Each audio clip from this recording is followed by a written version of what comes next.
है welcome back to essentials of Ayurveda. आज हम लोग नवायास लोह ये औषधि कल्प देखेंगे। तो हम लोग हमारा जो जैसे आंसर लिखना है हम लोग को उन्हीं 8 पॉइंट्स में हम लोग हमारा कल्प नवायास लोह डिस्कस करेंगे। कल्पना नाम, ग्रंथ आधार, रोग अधिकार, श्लोक, घटक द्रव्य, विधि, मात्रा, अनुपान, रोगनता और रिसर्च अपडेट्स। सबसे पहले कल्पना नाम, तो ऑफकोर्स नवायास लोह या नव आयास लोह की वीडियो है, तो नवा आयास लोह ही कल्पना नाम होगा। ग्रंथ आधार का पहली बार वर्णन चरक संहिता चिकित्सा स्थान पांडुरोग अध्याय में आया है। पांडुरोग चिकित्सा अध्याय में 16वां अध्याय है। ठीक है, तो चरक संहिता सा ग्रंथ आधार है और कल्पना नाम तो नवायास लोह है। फिर इसका रोग अधिकार, ऐसे मैंने बोला पांडुरोग अधिकार, पांडुरोग चिकित्सा वाले अध्याय में वर्णन आया है, तो पांडुरोग अधिकार।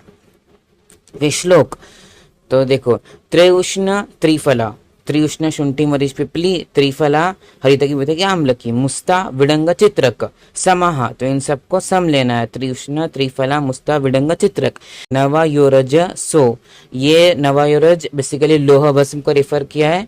भागस्थ चूर्ण और 9 भाग इसको लेना है लोह भस्म को, और इसका अनुपान क्या है? शोद्र और सर्पी, मतलब मधु और घृत। भक्षयेत, सुखाने से पांडु हृदय रोग ठीक होता है, पांडु ठीक होगा, हृदय रोग ठीक होगा। कुष्ठ अर्श में भी ये यूजफुल है, कामला को भी नाश करने में ये हेल्प करता है। ठीक है, तो देखते हैं आगे।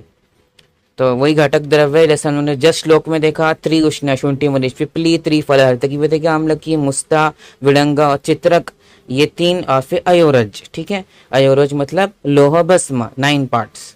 बाकी सब तो 10 ही कंटेंट एकदम इजी। त्रिउष्ण त्रिफला मुस्ता विडंग चित्रक और अयोरज, कोई ट्रिक की जरूरत नहीं, सीधा श्लोक में ट्रिक बना के दिया है। त्रिउष्ण त्रिफला मुस्ता विडंग चित्रक नव अयोरज, उसका भस्म करना है। ठीक है, और इसकी विधि भी सिंपल है। क्या करना है? सभी जो 10 चीजें उनका इंश्योर करना है कि वो सबका बारीक चूर्ण हो गया है, और फिर उन सबको एक खलवा यंत्र में लेकर साथ में खलवा करना है, तो वो रेडी हो जाएगा आपका नवायास लोह चूर्ण। ठीक है, मात्रा इसकी 2 गुंजा आई है 250 मिलीग्राम। अनुपान मधु और सर्पी, श्लोक में ही देखा हम लोग ने। फिर इसका रोगनता श्लोक में ही था, पांडु हृदय रोग कामला कुष्ठ अर्श।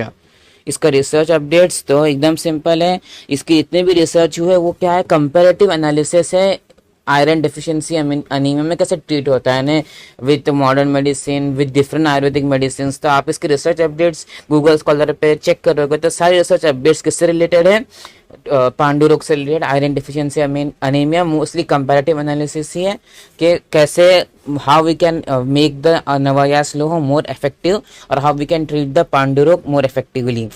ठीक है, तो एक बार नवायास लोह एकदम छोटा कल्प है, तो एकदम क्विक रिवीजन करते हैं। कल्पना नाम नवायास लोह, ग्रंथ आधार चरक संहिता, रोग अधिकार, पांडुरोग चिकित्सा, फिर श्लोक में घटक द्रव्य कौन कौन से? त्रिउष्ण त्रिफला मुस्ता विडंग चित्रक और आयास लोह मतलब लोह भस्म। बाकी सब 1 पार्ट, भस्म 9 पार्ट। फिर विधि क्या है? सबको चूर्ण एक साथ करना है, खरलीय रसायन है। उसके बाद फिर आपके मात्रा क्या है? 2 गुंजा। अनुपान क्या है? मधु और घृत, मधु और सर्पी। और रोगनता क्या है? हृदय रोग, पांडु, कामला, कुष्ठ अर्श। और रिसर्च अपडेट्स भी उसके रिलेटेड। तो होपफुली आप लोग को नवायास लोह समझ में आ गया होगा। Thank you, thanks a lot.